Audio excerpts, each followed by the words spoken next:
Hey there, Sammy. So this thing that you're asking about, this is x, which is the variable x, and the symbol here means distributed.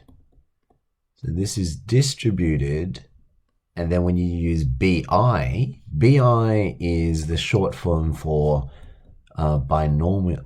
Binomially.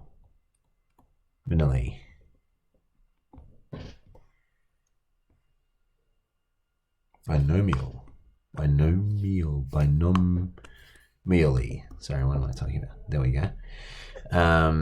So distributed essentially binomially, and the key things when it comes to binomial distribution is that you need the number of trials and you need the probability of success.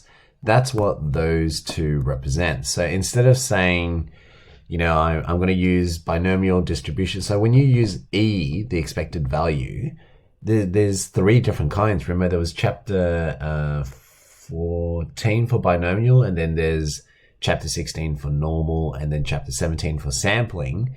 Each and every one of them is different, but you got to tell the people, do you know which one you're using?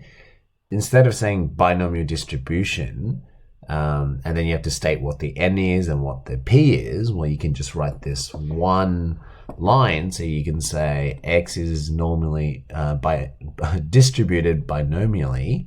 So binomially with an n trial of say out of 10, success rate is 0.5. Right? So then people would know. And then you can just go straight into E of x equals 2.5 times 10, right? So that's the way to let examiners know what you're doing. So you'll find that in sample solutions, that's what they're doing.